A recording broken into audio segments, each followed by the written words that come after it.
my Igbo brothers and sisters, today my heart is heavy and my spirit is down concerning what is happening to our brother in DSS custody.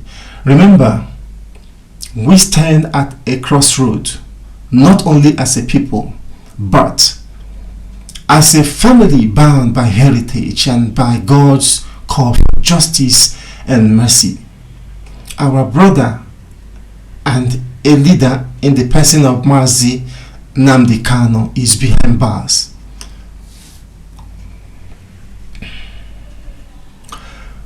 Whatever you believe about his method or his mission, in fact, watch this video.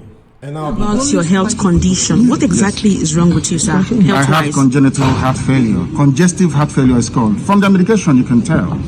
So they're basically trying to keep me alive. So that when they calculate that I'm about to give up, that my heart is about to pack up, they will now say go. So when I go outside, I will die outside. That's what they're trying to do. The medications they've been giving to you, yes, has it not been working? It's not working. If it's working, why would I have all these lumps underneath my... And he has written a petition to the Nigerian Medical Association where they brought one quack doctor, somebody who is not a doctor, to treat him. To come and try and treat me. But up to now, they have no... They don't know what they're doing. And they know they don't know what they're doing. Or else, why would I have this? My dear people, we just came to submit a petition against the Dr. Nasru Mohammed at Nigerian Medical and Dental Council here. What actually happened is that Nnamdi Kanu is feeling ill, and we discovered that the medical officers at the DSSS can no longer handle him, and we applied. They said that we should go and get a medical practitioner. We have to engage Professor Emeritus, Professor Martin Anthony Ayaj, former provost of the University of Nigeria, Professor Emeritus, who has been there with over 50 years of medical experience. So he came, diagnosed Mazi Nnamdi Kanu, look at him, do everything about his medical issue, and come up with a report that Nnamdi Kanu's potassium is high. He had a lot of medical complications, and they needed to be moved out to National Hospital. They will have a specialist to treat him. So based on that, we apply. The DSSS refused. We apply to vacation court for vacation court to give us an order for us to move him to National Hospital. Only for one Dr. Nasir Mohammed, a medical officer with the DSSS, came up and deposed an affidavit that Nnamdi Kanu is comfortable in DSSS, that nothing is happening for him, and countered the report given by Professor Emeritus, Professor Aj. He never diagnosed Nnamdi Kanu. He never discussed anything about Nnamdi Kanu. He never even examined Nnamdi Kanu, only for him to depose that affidavit. And based on that counter affidavit, vacation court now was unable to hear us because they have filed counter affidavits. And we said, how can a medical doctor, you are only interested to satisfy the federal government that employed you, as against the health of a patient? This is a medical negligence. This is a medical misconduct, and we are calling on a medical and dental council to discipline Dr. Nasru Mohammed. That's why we brought the petition to them. You can see the comprehensive report given by Professor Aj, who is in the medical profession and medical institution, who doesn't know Professor Aj. That who Professor Aj will write a report. Somebody who is nobody in the medical profession will fault what Professor Aj wrote, thereby playing with Mazi Nnamdi Kanu's health. So we have written the petition at the Dental Council, and we believe that we'll follow it up.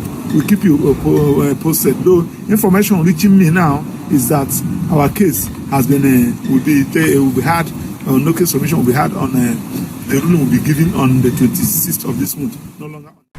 He is a human being created in the image of God.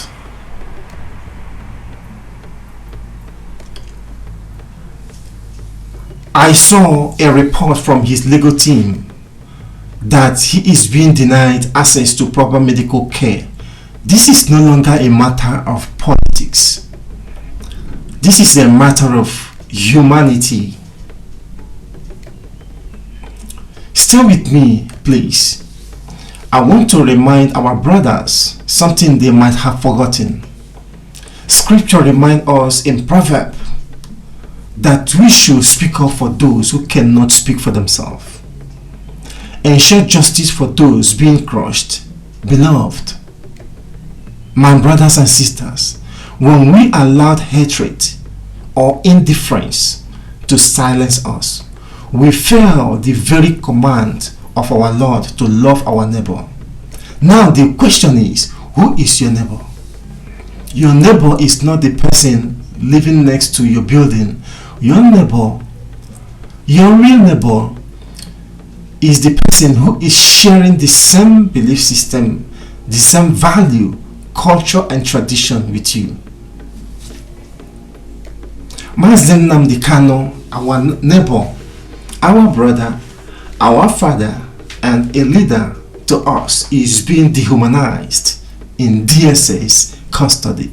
It is possible to disagree with Mazi Nnamdi Kanu's tactics, yet still defend his right to life.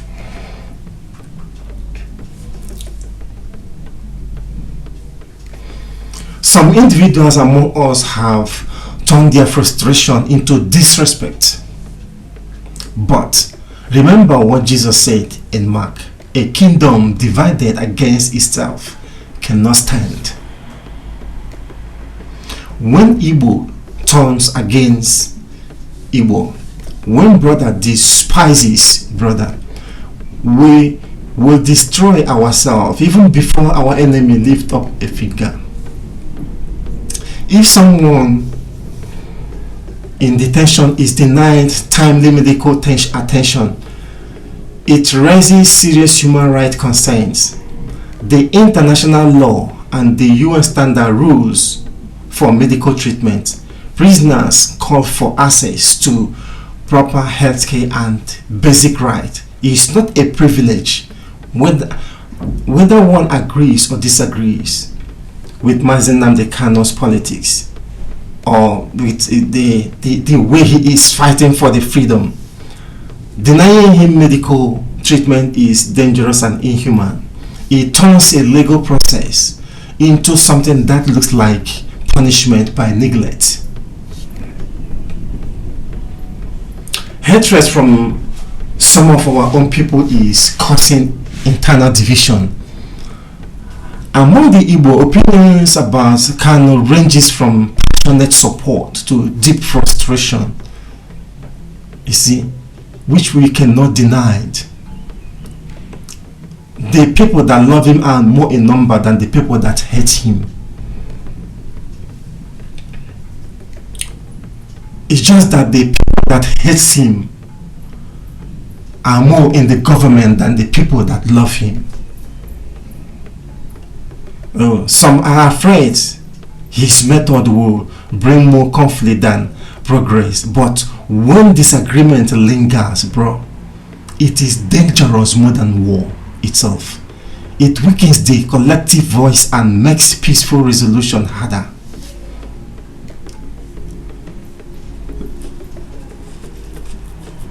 Some weeks ago, I was doing some calculation about what is going on in our place, and I said people are dying on daily basis. If it continues like this in the next 15-20 years, our place will be desolated.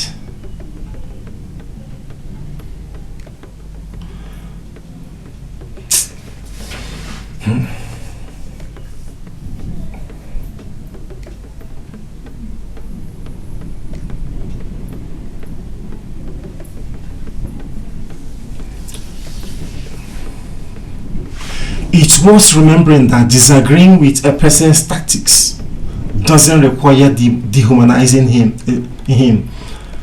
The motherland is suffering beyond personalities. The southeast itself is bleeding.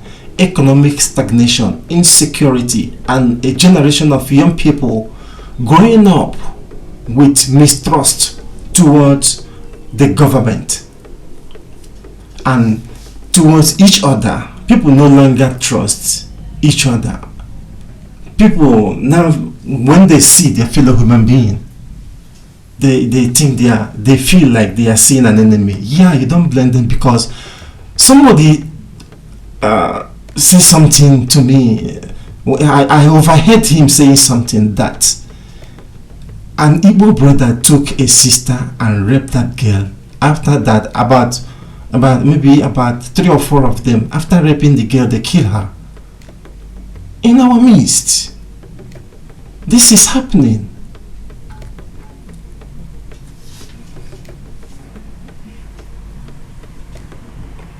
This is the deeper tragedy. While leaders and factions fight, ordinary families lose livelihood and hope. If the government does not ensure his right to medical care, justice loses its credibility. To the Igbo community, debate is healthy. Defending human dignity is very important. Whether one supports or opposes Nnamdi Kanu, protecting life and the right to health is not about politics. It is about our shared humanity. He was kidnapped and extraordinarily rendition to Nigeria. This thing happened in a civilized world, but yet no one said nothing. Where is democracy? I always ask. Where is right to life? Where is our pride? Where is America, who always pretends to be a good friend and a watchdog of the world? The ones who are supposed to speak for us shy away like a dog that lost a battle and have its tail flapped in between its leg. God is watching. The hatred towards our nation is too much. It's unbearable. And sometimes when I look at those people that is showing us such hatred, I wonder if blood is running in their vein. I wonder if they have a heart. Sometimes I see people behaving like animals just because they see an Igbo person progressing in what we do.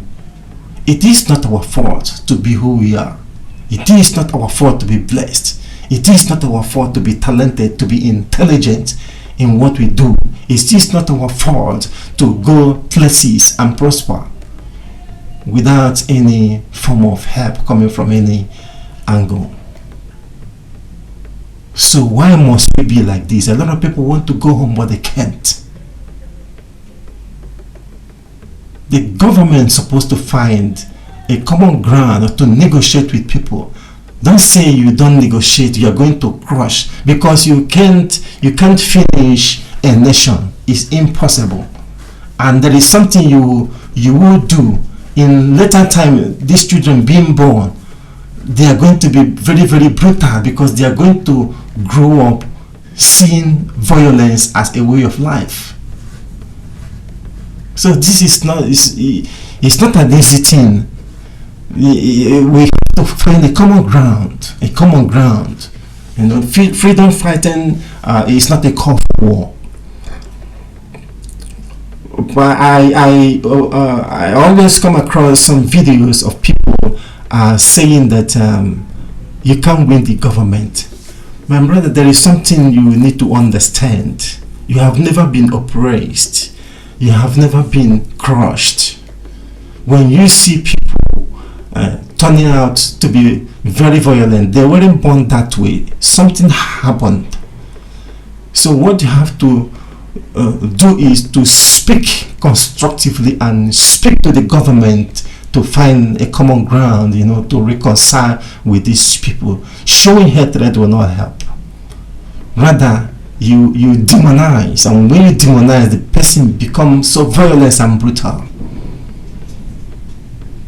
This is much I can say.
them? I'm asking you. No, because Fulani have completely overwhelmed them. It's called emasculation. Completely emasculated them.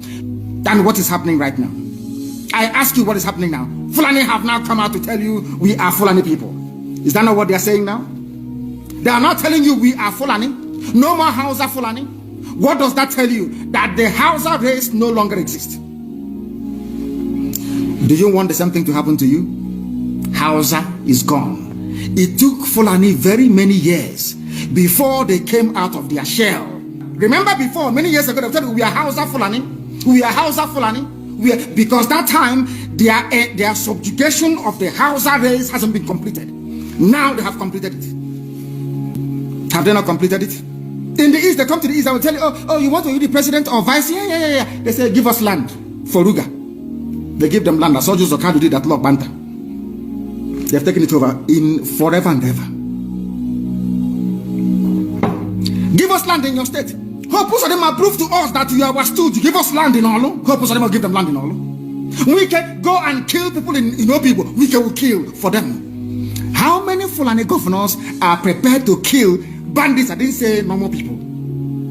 I'm talking about armed, dangerous bandits. How many Fulani governors? Go and read your newspapers, you will see it there. Fulani governors are negotiating with them, giving them arms, giving them vehicles, making sure that their life is no longer in misery. But see, they come down to the south.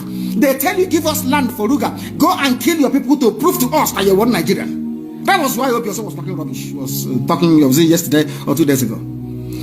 Supported by the BBC. The problem you people have in Nigeria is this.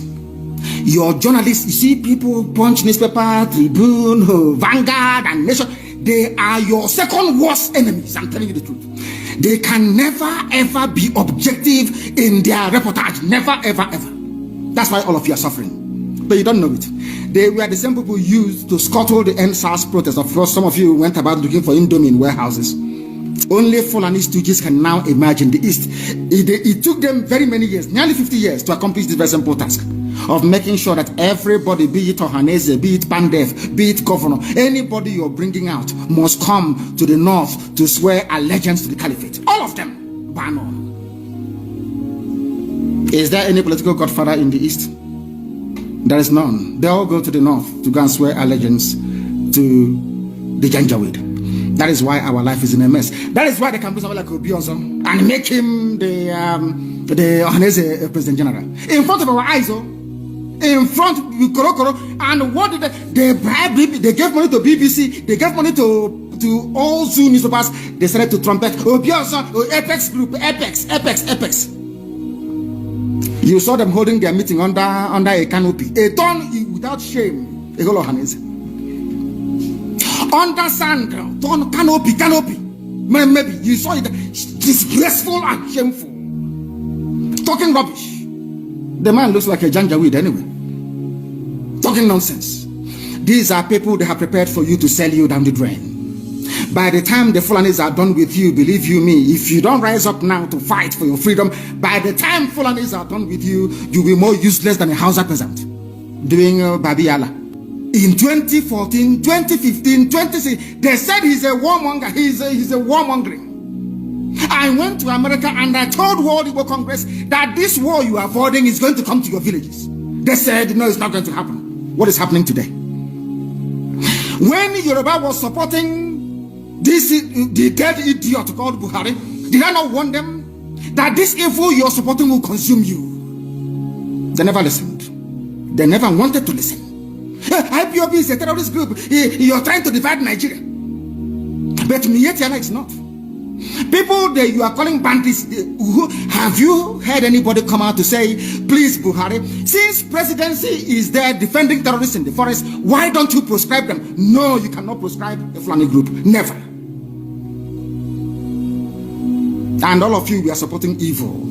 When there is the proscribed IPOB, proscribed indigenous people of Biafra. These are Yoruba journalists writing junk. Every day they keep writing rubbish. But their land is under siege. In order to ensure that they get into you, they subjugate you. Look at Yoruba land, Ilorin. Yoruba, how did you lose Ilorin You lost a Ilorin because somebody thought or felt that by aligning himself with what he felt was a superior Fulani force, he can defeat his own people. Afonja, what happened? As a result of that miscalculation, the great Yoruba race lost Ilorin to Fulani Caliphate. That is why in Ilorin you have an emir of Ilorin, not an Oba of Ilorin, answerable to Sokoto. That is where Lai Muhammad comes from. You can see them. Sokoto slaves in Yoruba land. When I say this, it's not religion. It has nothing to do with religion.